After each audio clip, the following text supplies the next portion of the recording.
Had a few people that ask. So I'm the lead agent of the Kathy Cairo Group with Keller Williams Greater Columbus. And of course, you know most of you from my seminars and things like that.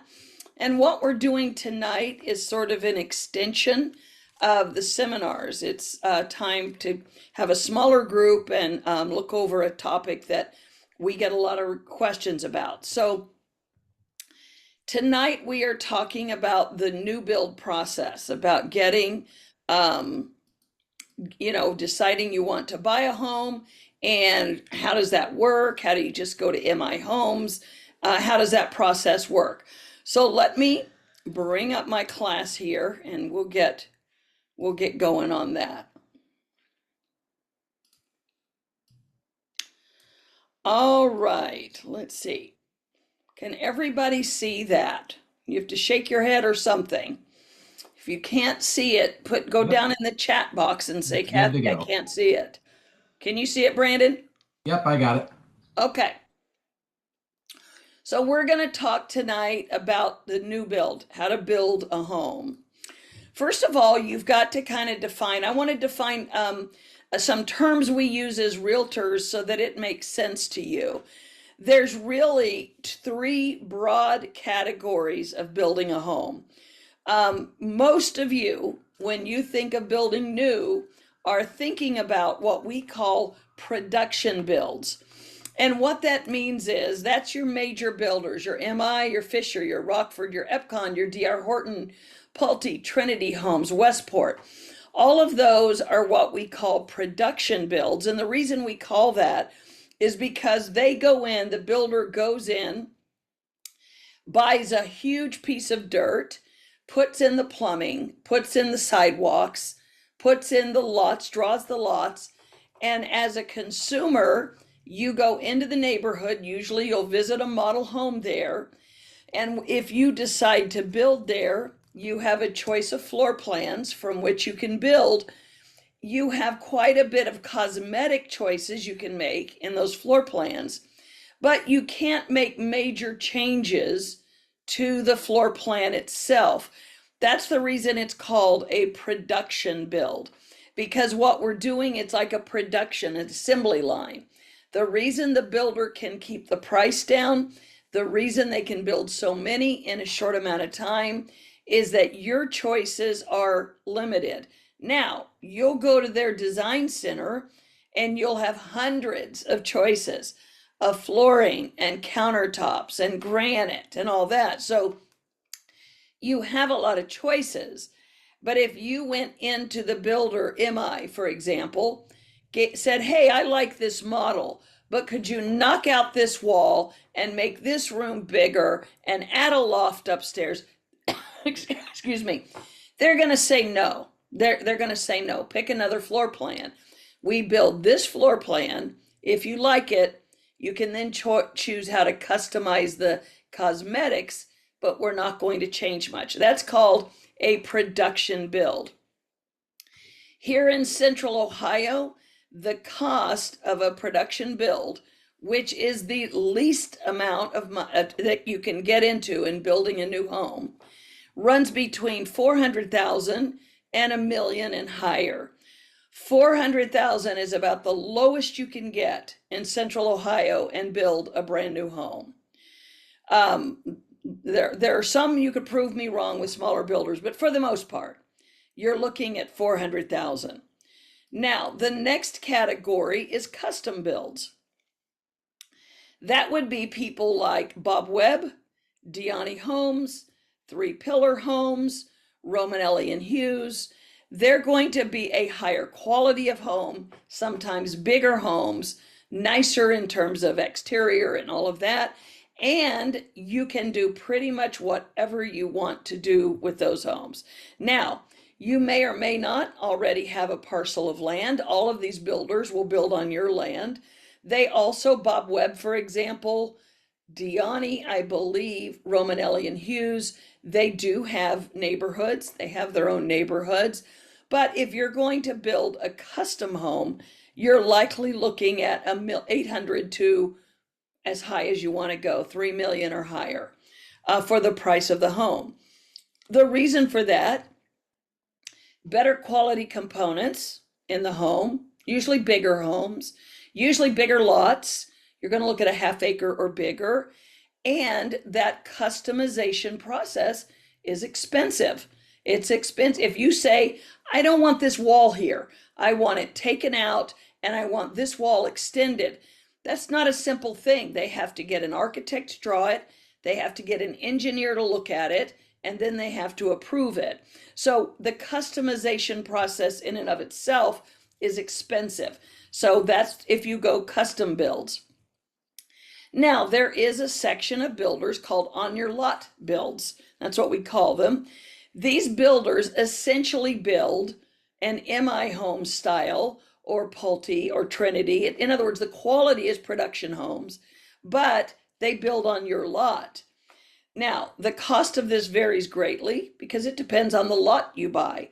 Some of you might own a 5-acre lot somewhere and you say, look, I want to build on that lot. Well, you would call a Heritage Homes, a Wayne Homes, trying to think of other names of, one starts with an S, but anyway. You would call these companies, you would go look at their models, look at their homes, same as your production builds, but you would be building on your lot, on land that you already have, rather than building in their neighborhood. So again, Shoemaker Homes. Thank you, Rahuf. If I had a door prize, you would win the door prize. He told me Shoemaker Homes. That was the one that started with S. Shoemaker is a build on your lot builder.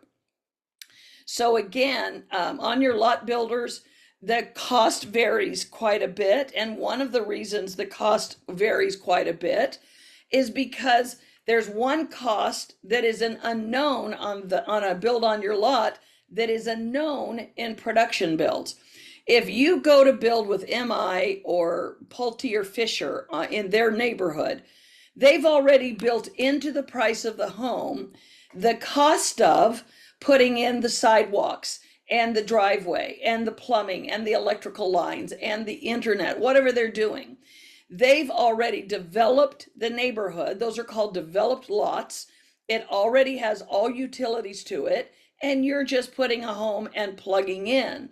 So the cost of doing all of that is already built into the cost of the home. On the on your lot builds, that's different. They don't know the cost of improving your lot because they don't know your lot. They don't have it yet. So you come to them. You say, Mr. Shoemaker, I own this lot in Delaware County. It's on 2 acres and I want you to build a house on it. You own the lot, so that's paid for, or you're paying for it. They'll give you the cost of the home, but the one thing they don't know at that moment is the cost of putting in those utilities. If water is not or water sewer is not available at the street, which it generally is not, if the lot is 2 acres or more, then they have to put in a septic system. They have to put in a well. They have to get electric to the house. They have to get propane, whatever your heat is, to the house. That is an unknown number at that point because they don't know how far back is your house going to sit from the lot? How far do they have to run those lines? When they dig down into the well, how down deep do they have to go? Are they going to hit rock? And that becomes more expensive to get your well. So all of those are unknowns. Now, builders will tell me that when they build a home, they estimate between 10 and 15% of the cost of the home for development cost. So you have a $100,000 lot, you have a $300,000 home, and if you want a good estimate, you look at $30,000 to $45,000 to develop the lot to prepare for the home. Does that make sense? So again, those are your basically your three choices when you're building a home. Production build, which 90% of you, that's what you would do. Custom builds, or on your lot builds. If some of you have a piece of land and you would like to build, there are specific builders who will build on your lot. MI will not build on your lot. Rockford will not build on your lot. D.R. Horton will not build on your lot. They've already got the land they've developed. they will build there, but if you have a lot out off by itself, there's only a handful of builders that will build on your lot. And we are familiar with them, so we can share those with you. But again, that's the route you would go. All right, if there's any questions, put them in the chat and I'll grab them. We have a small group tonight, so I can grab them as I see them. So be sure and go down to the bottom and put your questions in the chat, and I'd be happy to answer them as we move through this. So step one, this will sound very self-serving, but it's very true.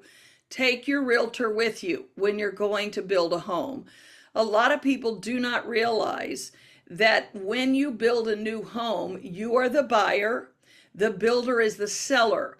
So just like it's to your best benefit that you have a realtor representing you if you were buying an existing home, because that realtor represents the seller, it's the same thing with the builder. Some of my best friends are new build reps. They're wonderful people. They're kind, they're honest, they're hardworking, but they work for the seller, the builder. So one of the things that a lot of home buyers don't realize is that the builder loves working with realtors. Why? Because we are a great source of buyers. We know you, we meet you, we know you want to build a home, we introduce you to the builder. So for that, they have built into their marketing budget money to pay me, just as the seller often will pay the commission of the buyer's agent on the sale of an existing home. The trick is, and this is very important, excuse me, you have to let the builder know at first opportunity that you have a realtor, and if you build with them, you want your realtor to represent you. What does this mean in real life? It means that it's Saturday afternoon and you're driving around and you want to go through a model home, and you meet that nice person who sits in the model, and he or she says to you, "How can I help you?" First thing out of your mouth should be, "Hi, Mary. We are Barbara. My name is Kathy. My name is Jackie. And I just wanted to let you know that Kathy Cairo is our realtor. And if we build with you, we would like her to represent us." That's it. And the builder rep will say, "Great, fill out this card. We know Kathy, write down her name," and off you go. If you do not do that, and if you sit down and if you start the process, and when you're done, you call me and say, "Kathy, we are so excited. We walked into Pulte Homes today. We found a home we love and we started the process and we want you to represent us," very likely I can't at that point. If you did not mention my name and request representation at the front end, as much as they love me and as much as I love them, the new build rules often say, "I'm sorry, we can't include you as their realtor because they didn't let us know they wanted a realtor up front." So that's number one. At first opportunity, let them know you have a realtor. And if you build with them, you want your realtor to represent you. This doesn't cost you anything, and it doesn't save you any money if you don't have a realtor. They're not going to take any money off the price of the home if you do not come with a realtor. The next thing, say, "Well, Kathy, what do you do for me?" Well, my job on a new build is the same thing that we do in purchasing an existing home. First of all, I can introduce you to the product. I know where the communities are. I know the product. I know the floor plans. So you tell me, "I'd really like a first floor owner suite, and I don't need a basement, and I'd really like to live in Lewis Center, and my budget is $600,000. Well, I could tell you the community that would work well for you. Then when we get there, you're going to make all the same choices you do on an existing home. What's a good lot and a bad lot? What can I pay for now in a home? And what are the items that are really not necessary? I can add them later to my house." Those are all the type things that when I sit with my buyers who are building a home, certainly you're buying it, you're going to live there, but I might kind of nudge you and hit you and kick you under the table when you tell me, "No, we really don't need a half bath on the main floor." I might kick you really hard and say, "Yes, you do. Yes, you do need a half bath on the main floor." And so my job is to help you build a home that you're happy in, that you could enjoy, you don't spend too much money for, and at the end of the day, when you call me in 10 years, you've done everything right to be able to sell that home. And then, this is important, the build process is a 6 to 8 month process. So what that means is we're going to hit bumps in the road. You're not going to be happy about something. You're going to show up and there's a broken window in your new house. You're going to show up and looks like they're putting in the wrong color carpet in your house. You're going to show up and it looks like the workers have left the doors open overnight. Whatever it is, building is a messy, imperfect process. So I can be your advocate. I could go to Fisher Homes and say, Peter, I love you, but look, you got to tell your guys it's raining outside. They can't leave the garage door open all night, that sort of thing. So your realtor becomes your advocate in the build process so that the builder, you have someone speaking on your behalf, and quite frankly, someone that the builder's going to listen to, because you're going to go live in your house for 10 years. I'm going to go back out and sell more houses. So yes, they want to make you happy. They will work very hard to make you happy, but they really want to make me happy. Because if I'm happy, I'm going to bring more customers to them. So again, good idea to have a realtor. I would love to be your realtor, but that is all up to you.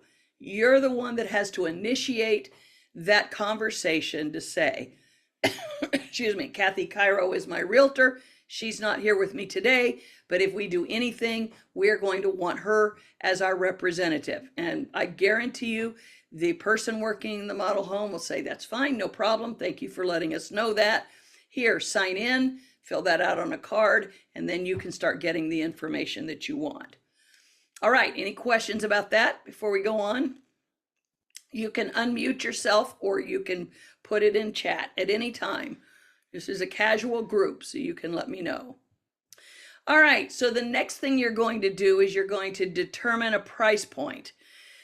You can go online and you can look at these builders. You can look at MI Homes, you can look at Pulte or Fisher or Rockford or any of these homes. And on their website, they're going to have all the different neighborhoods that they have around Central Ohio. And they will have something that looks like this. This happens to be Pulte Homes, I think, Nelson Farms. And you're going to see that the price starts, this is up north in Delaware, that the price starts at $597,990, not $600,000, $597,990.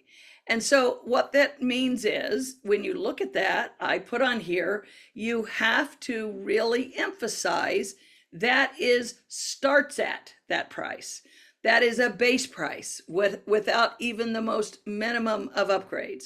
So typically you can expect to spend between $50,000 and $100,000 or more, depending on your choices and your price range.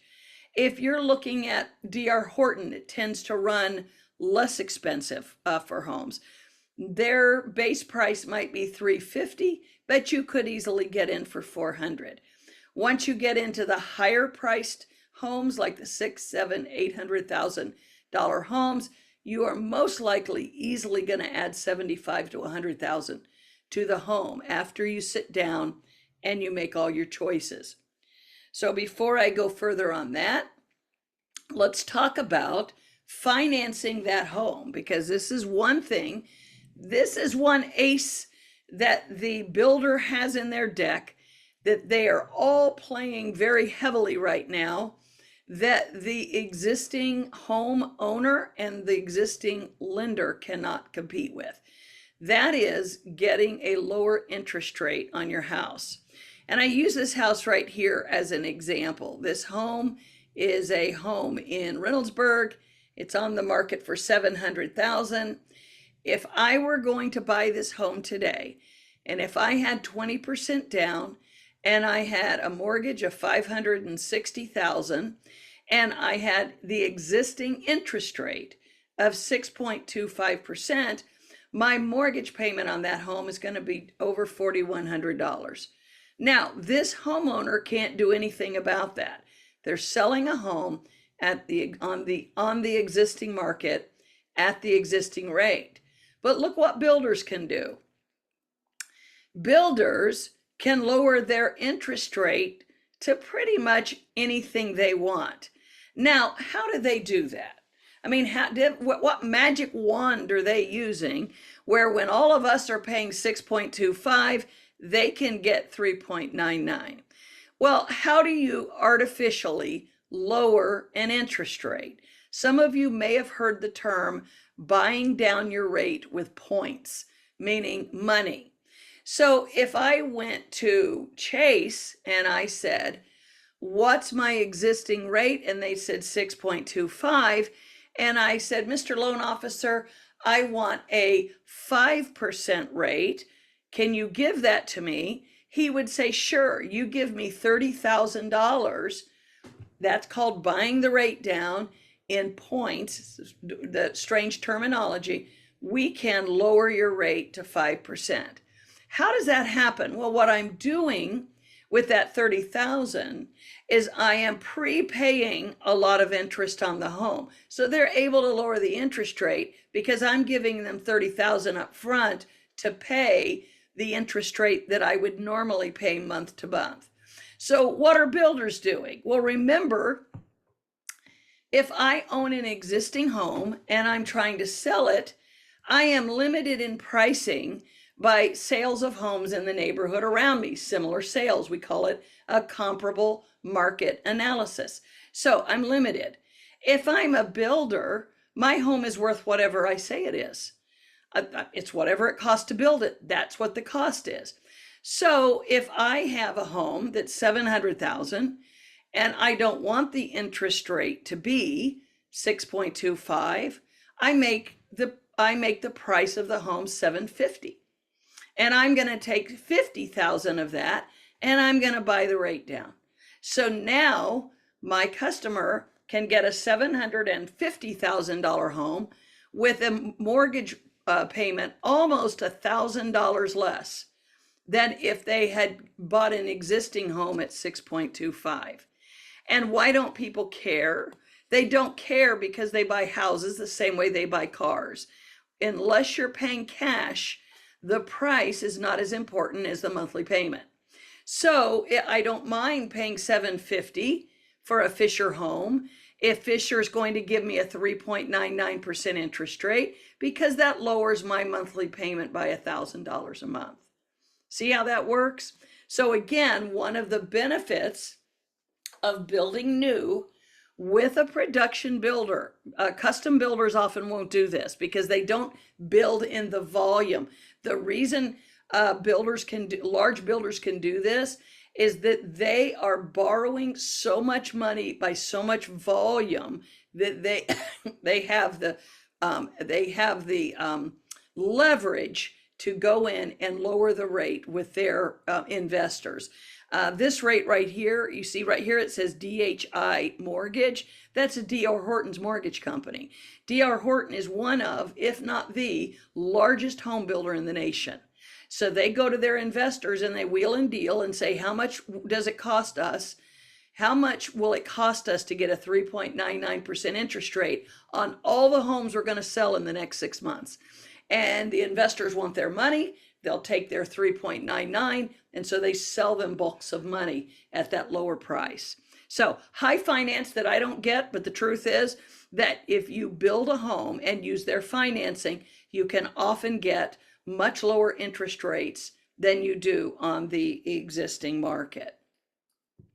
So after you have determined your price point and you have determined that you are either qualified to buy it or you're going to get approved to buy it, the next thing you want to do is determine a geographic area or community. I pulled up MI Homes and I said, where are you building in Central Ohio? And it gave me all these locations. These are all MI Homes neighborhoods. So on their website or through your realtor, you can say, Kathy, I really want to live in Pataskala. Well, we would look at this neighborhood. Well, I really like to stay down in Commercial Point or Grove City or Plain City or Delaware. You can see that MI's concentrated is up here north. That's just where the population is moving. So they've got lots of homes building. So you're going to determine where you want to live, and then that will begin to narrow down what builders, because now you know the price, now you know the geography, that'll begin to narrow down the choices that are available to you. Then what you're going to do is you're going to begin visiting the communities. So you call me and say, okay, Kathy, I've gotten pre-approved and I've looked a little bit online and I would really like to stay around Plain City or Marysville. So I can suggest some communities that would fit your needs. This is the fun part. You can now, instead of visiting 20 communities, you're just going to 3 or 4 that you've narrowed down that are in your price range and in an area that you want to live. So you're going to start going and drive around, go visit models. Now, before you go in the model, you're going to want to know what are your must-haves. How many bedrooms? How many baths? What style? Do you want 2-story? Do you want split level? Do you want a 1-car, a 2-car, a 3-car garage? Do you need a basement? How much square footage do you think you need? In other words, you're going to want to tell the person in the model, this is the home we're looking for. Then they're going to say, okay, they're going to turn around in their desk and pull some floor plans up. They're going to say, we've got 3 or 4 floor plans that might fit for you. And they're going to begin to show you those. What do you do first? You say, Kathy Cairo is our realtor and we want her to help us. But after you do that, you tell them what you need, the bedrooms, the baths, and all that, and they're going to show you on paper some floor plans. Now, here's another thing that not many people realize. In every community, there is maybe 1 model home per builder, sometimes 2, but that would be rare to have 2. So sometimes if you like a certain floor plan, you might have to drive to the other side of town to look at their model. Or I've had Fisher Homes, for example, is based out of Indianapolis. They are the MI, like MI is here, they have Fisher. I've had my clients have to drive to Indianapolis to walk through a model home to see the floor plan that they like. So not every floor plan is represented by a model home. And so sometimes if you choose a home that is a little bit different or not what everybody's picking, they may have no model home, or you may have to drive to Cincinnati or Indianapolis or somewhere to see that model home. I see you guys have questions and I'll get to them in just a moment. So model homes, go through them. Here's another thing many times builders are willing to do. They may not have a model home, but they remember one of their clients who just built that home 6 months ago.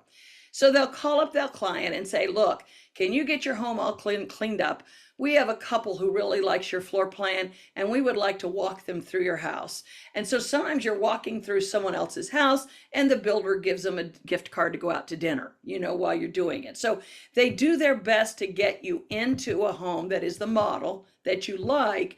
However, it may not be right there and you may have to drive to go see it. And so then you're going to discuss your needs and budget with the salesperson. What floor plans are available to fit your needs? And he or she will do that for you. So let me pull up your questions here and then we will go on to the next thing. Hold on, I'm sorry. All right, my husband couldn't be here. Will you share the link? It's very good. Thank you, Kathy. Yes, we're recording this. And thanks, Brandon, for responding. Okay, I'm getting back to my steps. Okay, we've got the geographic area. We've got the step 4.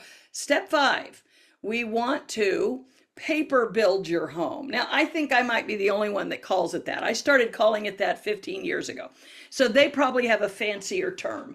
But what that means is you have picked a neighborhood, you've picked a floor plan you like, you know what your budget is, and the salesperson has told you, yes, you could probably build this home within your budget. The next thing you're going to do, and this is where I love to be involved as your realtor, is go sit with the salesperson and actually build your home on paper. And they're going to give you a long list of options on every home. And you're going to say, yes, I want that, or no, I won't. Now, on paper, I always tell people, say that's your dream list. Say everything, because it's just on paper. You're not buying the home yet. But they're going to ask you things like, this great room bump on this thing, that's an added feature. Or a 3-car garage, that's an added feature. Or you see this little dotted line in the dining room, that means you have an option for a tray ceiling. Look down here, it says optional study. Do you want that option for a study?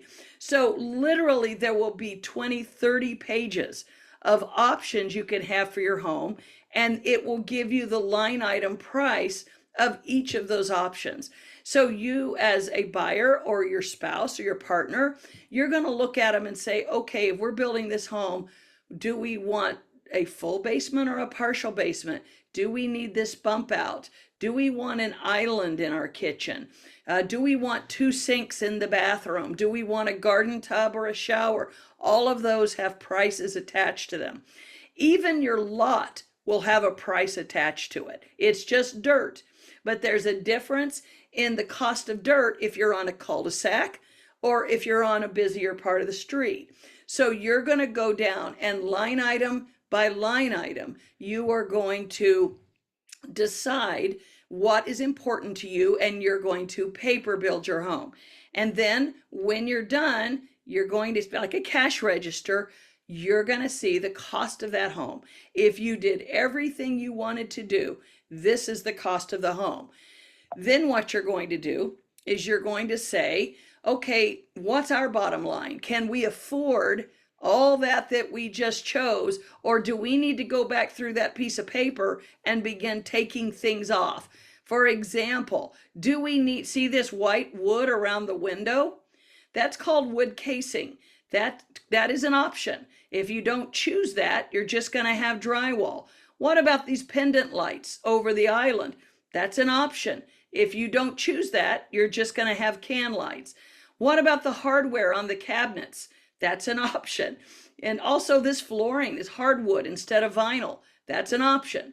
So again, you're going to go back through this paper build and say, whoa, we're 50,000 higher than what we wanted to be. So what can we cut from this list to make our house more affordable for us? Does that make sense? So you're going to go until you come up with a house that you're okay with, but stays within your budget. Now, that's where I'm very helpful. For example, I might tell you, well, look, instead of getting them to hang the lights, why don't you just have the electrician rough in 2 light things up here? That's $100 and $100 instead of $300 and $300. And as you can, you're going to come back and hang your pendant lights. Just go buy them yourself. Let's drop the hardware. You can go down to Home Depot and do that yourself. Well, I really think you ought to keep this white wood casing. That's really hard to do after the fact. So I kind of help you along the way to say which of these choices are ones that you can do yourself later on, and which one of these are ones that you really should go ahead and let the builder do on your home. I had a guy once, one of my favorite clients, I love him dearly. He built I think at the time was a $600,000 home, and put vinyl floors through the entire home. And I looked at him, I said, Jim, why are you doing that? I mean, $600,000 home. He said, because eventually I'm going to do Brazilian hardwood, and I can't afford it yet. So I don't want to put it, I'm going to put the cheapest thing I can in there, and eventually room by room we'll do Brazilian hardwood. That's exactly what he did. So his choice, he came in, he put cheap vinyl throughout his whole home because he knew that he was going to go back and redo it. So that's the purpose of paper building. It lets you put down all your choices, really, really define what's important to you.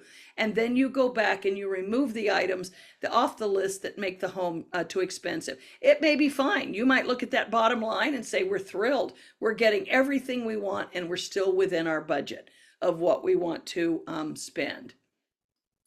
So let's talk. The next thing that you would do is you say, Mr. or Mrs. Salesperson, We're thrilled. We're ready to go. We like what we've built on paper. We're pre-approved. We would like to build this home. So the next thing is to go into contract on that property. First thing you should know is each builder uses their own contracts. As a Columbus Board of Realtors realtor, all of us use the same contract. We do not use our contracts when we're working with a builder. They do their own contracts. Second thing is the price is subject to change after you go to the design center. I'm going to get to that in a moment, but let's say the home has ended up being $650,000 and you're happy with those choices. There's still one more step that could cost you money, and that is going to the design center, and we'll talk about that in a moment. In order to get that low interest rate or any financing incentives, you must use the builder's in-house mortgage provider. If you have always financed your home with Chase, if you have always you bank at Wells Fargo, that's who you want to use. You can use whoever you want, but if you want that 4.99% interest rate, you have to use the builder, the in-house lender for the builder. Why? Because that's how they have maneuvered that financing, by getting all of this money in, adding it to the house, and then they're making money off you getting the loan, and then they're making money off the house. So the incentive for you to get that low interest rate is to use their financing. They will not, in this market, take a sale of home contingency. Remember the days where you could say, okay, I want to start building the home, but it's contingent on my home selling? They won't do that anymore. It's going to take between 6 to 8 months to build your home. So what the builder says is, sell your home or not, but you've got to be qualified to buy without selling your home, because we're not going to get your home 3/4 done and then you don't sell. Your home doesn't sell. So one of the things we encourage you to do is to get approved for the purchase without the sale of your current home, if you have one. And then we time the sale of your home to coincide as closely as we can with the finish of your house. So you can still sell it, and you can have that mortgage, if you still hold a mortgage, out of the way before your new home closes, but the builder will not allow the purchase to be contingent on that. And I hope that makes sense. Just ask questions if it doesn't. The other thing I will tell you, and I'm not going to go over an entire builder's contract because they're all a little bit different, but there are some things they all have in common. They use their own contracts. They're going to send you to a design center. You have to use their lender to get financing incentives. They won't take a sale of home contingency. And then there's very strict limits on changes. If you are driving down the street a month after you go into contract and you see a gorgeous home in your neighborhood and you say, I should have chosen that kind of siding, I'm going to call up Kathy and tell her to call the builder and tell them we want to change our siding, they're going to say, no, we can't do it. Once you have walked away from that contract with all of your choices, they're very strict. You cannot change structural things, and I'll tell you why in a moment. What are structural items? Structural items are the fireplace, vaulted ceilings, your floor plan, a full or partial basement, tray ceilings in the dining room, really anything that has, maybe some of you want electric outlets in the middle of your family room so that you can plug in lamps. That's a structural choice. You've got to choose a fireplace. Do you want a fireplace or not? So the reason you can't change those is that, why are these called production builds? Because you are now on an assembly line. And the minute you go into contract, the builder turns around and starts pulling permits for your house the way you chose to build it. And no structural changes can be made once they start pulling permits. So you've got to know that you know that you know that you don't want a fireplace, because you will not be able to change it.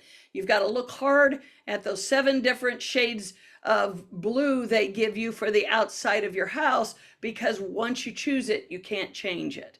So those are the structural changes, and they have very strict limits on your ability to change those. Not so with custom, by the way. Custom is custom. As long as you're willing to pay for it, you can change your mind 12 times. It just makes it very expensive, but that you can do it on a custom. The next thing they're going to tell you is they're going to give you between 10, excuse me, 10 days and 14 days to go to the Professional Design Center. Now, what this is, it's like going into a Disneyland of home decor choices. They have a kitchen area and bathroom areas and exterior siding and shutters and door handles and types of closet doors and all this. And they're going to say, you have 2 hours in this design center. And in this 2 hours, you're going to choose and finalize your countertop choices, your cabinet choices, your backsplash choices, your flooring choices, your carpet colors. And I don't know, some of you would love that. To me, I get a headache thinking about it, but that's part of the joy and the curse of building new, is all of those are choices that you're going to have, and they're going to send you to a design center to make those choices. So you go in, and let's say that when you did your paper build, you felt like you were okay with the cabinets in the kitchen that you saw in the model. But then you go to the design center and you see the wow cabinets that are 4 levels more, and you say, honey, I've got to have those cabinets. Well, you can make the change, but now that cabinet choice just went from $6,000 to $8,500. So they mark that down, and you're going to do that on every single item. Now, a good salesperson, let me refer to this when you're paper building. A good salesperson is not going to let you put the cheapest carpet throughout your house, except for my guy who wanted all vinyl, because they know you're not going to be happy with it. So they're going to say, Mr. or Mrs. Buyer, most of our people upgrade at least to level 3 on the flooring.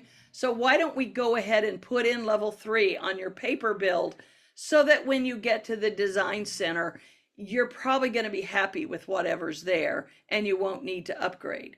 Having said that, though, most people walk out of the design center having spent an additional $25,000 or $30,000, just choosing, now that you can touch it, you can feel it, you can see it, you start saying, well, you know what? I thought I was okay with the standard backsplash, but I really love this backsplash. They don't hard sell you there, but usually women that work there are interior designers, and they're very good at helping you match colors and cabinets and tiles and all that. And so they'll put them all together and they'll say, do you like this or do you want to try this? And so like I said, most people who do it absolutely love it, because it's the one time where you get to choose everything in your house according to your taste, with the help of a very, very smart and savvy designer to help you make it look beautiful. So the design center is your time to do that. Now, remember, at that point, when you walk out of the design center, you have made your structural choices, you have made your cosmetic choices. Again, there is a limit. They're going to cut you off and say you can't change that. I don't care that you really started looking at that yellow backsplash and decided it was too much. You can take it off after you're done, but we can't make that change. There are some builders who will let you make a change, but they'll charge you for it. Every change you make is $500.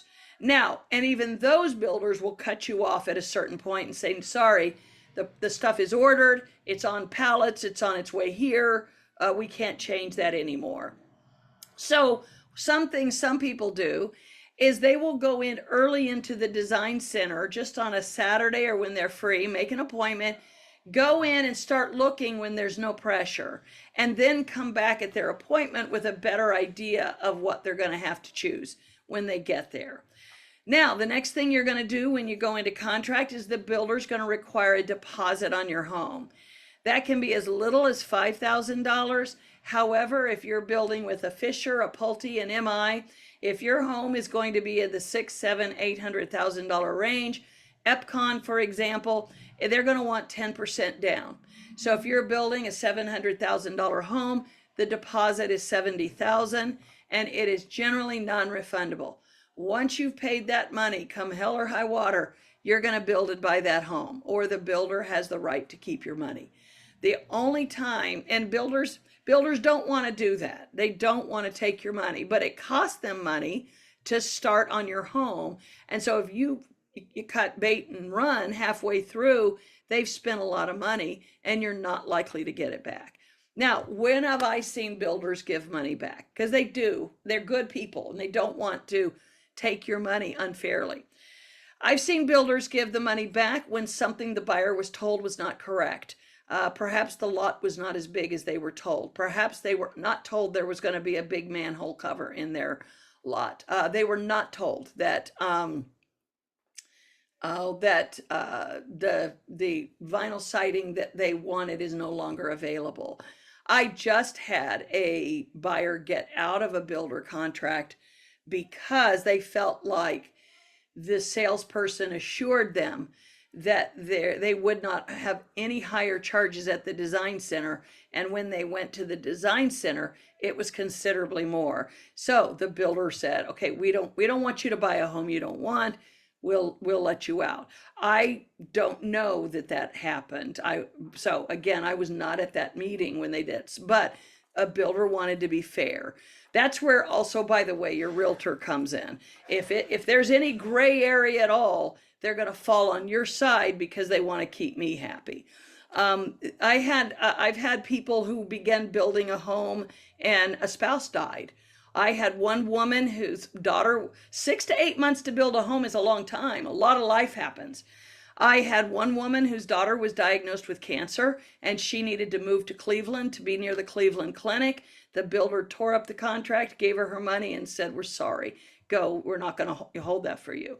So they are not inhuman, they are fair, but I would say once you make that deposit, you can't just change your mind and think you'll get your money back because they've already begun spending your money when they began building that home. Next thing, you're going to have meetings during the build process.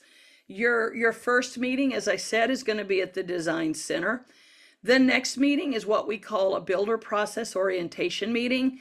This is when all your permits are in and they're getting ready to dig. They're going to have you come into usually a model home, sit with your build supervisor, which you're going to become very good friends with because he's going to be in charge of your neighborhood. And he's going to go over all the blueprints for your home, and he's going to go over all your choices. They're going to make sure that if you asked for, coffee brown tile on your backsplash, that's what's been ordered. Did you ask for a vaulted ceiling in the master? That's on the blueprint. Did you say that you wanted the extra transom windows in the dining room? Okay, that's right here on the blueprint.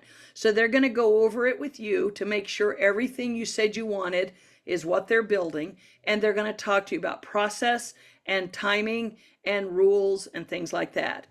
The next step, I always say building a house is a lot like planning a wedding. There's a lot up front and a lot at the back end, but in the middle it looks like nothing's going on.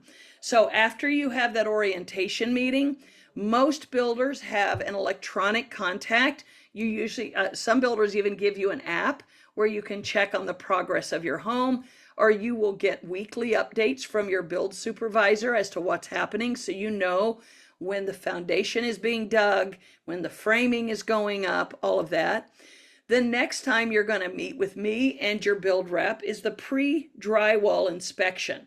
And that is, you're going to go into your house that now has all of the siding on it. It has all of the framing up, the electrical's in, the plumbing's in, and they're getting ready to put your drywall up. So they walk you through so you can see where all the wiring is, see what the guts of the house look like before the drywall goes up. What I typically do for you is go through with my phone, and while they're giving you the information, I videotape everything so that you always have a record of what the interior of your home looks like before the drywall went up.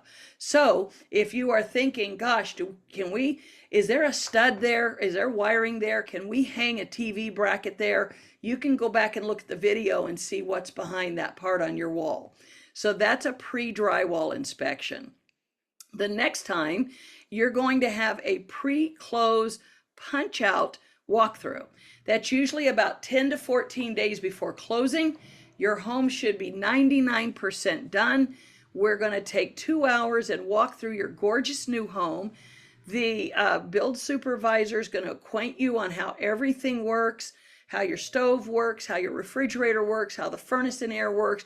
You are going to have an opportunity to what we call blue tape. You get a roll of blue tape and you put it on the walls where you see flaws.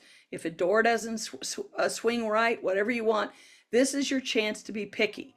And you can go through and mark what you would like them to fix prior to closing. And then we often have a day of close walkthrough. That is coming back literally right before closing to go through the home to see that all those things that you pointed out have been taken care of. So a couple things I'll tell you. If you are closing on your home in January, February, or March, a lot of things won't be done. You won't have a driveway, you won't have grass, you won't have mulch, because seasonally those things can't be done. So what happens if you're closing in that time frame and you can move into your house, but you still don't have a driveway and you don't have, you have pets and the outside of your house is all mud? Unfortunately, that speaks to timing. That's the reason that we tell people the best time to start on a new build is about right now, so that it's done in March and April and May. And a lot of that stuff gets done for you. So what they do is they put on a list the things that are not finished, and they guarantee that those items will be finished within 30 days, 60 days, whatever weather permits to get those things done. But I will tell you, closing in January and February in Central Ohio can be a muddy, messy experience, because you're going to have a lot of mud in your yard until April, May comes and they're able to put sod down in your lot. And you're likely to be driving up on gravel because the asphalt plants don't open until April, and even concrete cannot be put down until temperatures are evenly in 50, 60 degrees. So, but they will go ahead and close on your home. You will go ahead and move in. Just everybody signs a document that says the builder will come back and do those things. Okay? 9, at closing, what do? We close on a home. Well, the closing is at a time, date, and title company of the builder's choice. They have their own title companies as well. Let me tell you something about the timing of closing on a new build. The builder, even the best of them, even the ones that run like IBM, like Pulte and MI, at the front end of the process, they can give you a 30 to 45 day window of when you're going to close. So if you went into contract today, they would say, okay, Barbara, you're going to close sometime between the 1st of April and the middle of May. Now, that's not helpful, is it, if you're making plans? But that's because there's a lot of unknowns. Weather is an unknown. Sometimes supply issues are an unknown. During COVID, it was an absolute nightmare. There was a period where you could not get gas stoves. And so we had just chaos with people trying to close on homes, and they brought in temporary stoves and then they had to pull them out. It was just really, really bad. So that is all settled down, but it is still an imperfect science. Now, about 8 weeks before closing, once the home has drywall, then the builder can stay pretty much on top of it. They can know when the cabinets are being delivered, when the flooring's going down, and all of that. Then about usually 3 weeks before the day of closing, you get notice from the builder that this is your day of closing. You are closing on April 16th, 2026 at 2 o'clock in the afternoon. So do not plan a trip to Aruba in April, because when the builder gives you a date, with very few exceptions, death or something major, you're going to be there, or they're going to charge you $250 a day for every day your house sits there and they're ready to close. So what I try to do as your realtor is we stay on top of the builder. Just to give you an example, I have one of my clients right now is home went in contract this past weekend. He's building with a builder who was supposed to close in October. That's great. We got his home in contract. He was going to close and move right into his new build, until he got a phone call on Monday saying that a gas line had been accidentally cut in the neighborhood where the builder's building, and now he's being told it will probably be December before he's going to close, and his home's in contract. Now, fortunately, he's a single guy with a cat. He said, no problem, Kathy, I'll get an Airbnb and I'll just stay there till December. But when you read the builder's contract, they don't guarantee anything. They don't guarantee any closing date. In fact, their contracts actually say they have 2 years to build your home. So if you moved out, if you gave up your lease, if you put your dogs in a kennel, whatever you did, it's not the builder's problem. As long as they close within 2 years of starting, they are still within their contracted time to do that. What we try to do is stay very closely in touch with them so that we know how that is progressing. Are there any bumps in the road? Anything.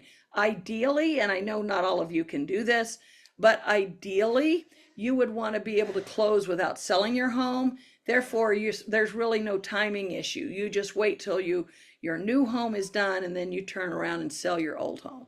But again, that's the way the builder works. That's the way they choose their timing. You're going to get keys to the property and all the warranty information. And there's a lot of warranty information. Remember, not virtually, everything in your home is brand new. So there is warranties on everything. There's warranties on the cabinets. There's warranties on the appliances. There's warranties on the granite. There's warranties on everything. So you're going to get copies of that.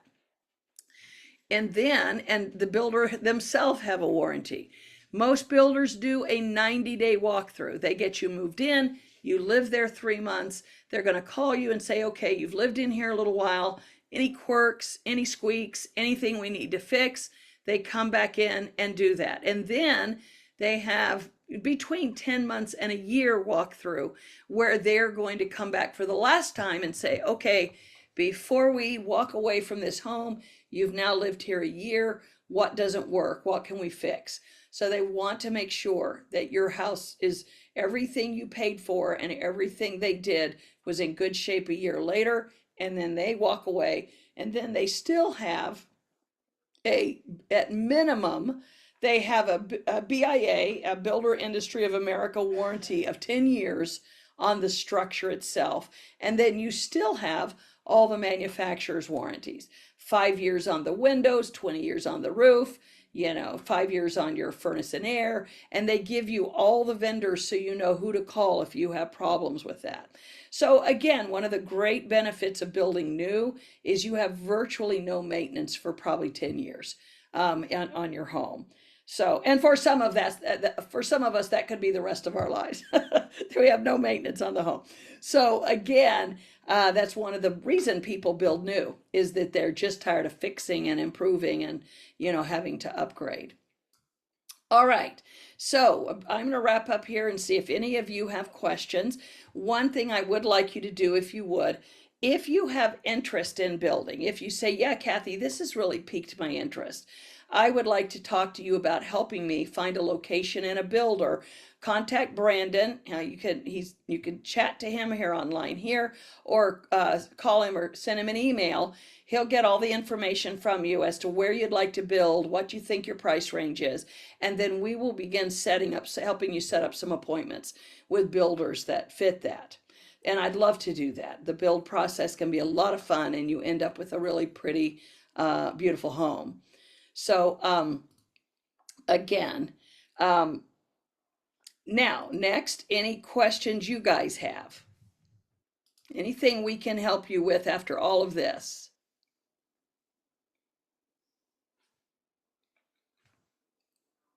You guys are awfully quiet. Okay, well, here's what I would tell you. You have Brandon's information here. And this has been recorded. I'm going to send you the recording so you have it. But you have Brandon's information here. If you think of a question, you can shoot an email to me or just email Brandon if you'd like to set up an appointment to talk with us about it or meet with New Build reps. We'd love to help you. Okay, thank you. Let me see here. Yeah. Okay. Thank you, Rahuf. I appreciate you as well. All right. So you guys stay in touch with us. Let us know how we can help you. And remind me, Brandon, what's our October virtual seminar? You'll get information on it. is we're going to talk about condo living. We're going to talk about what patio homes and condos are available in Central Ohio, both new and existing. We're going to have someone on who is on the board of a condo to kind of talk to you about how condos run, and we're going to have some of our clients who've moved into condos to tell you what they think. So if that interests you, you just watch your email and sign up. We'll have that coming out to you. It's sometime in mid-October. We'll make sure you know about it. So thank you. Good night. You guys have a good evening. And Brandon, thank you.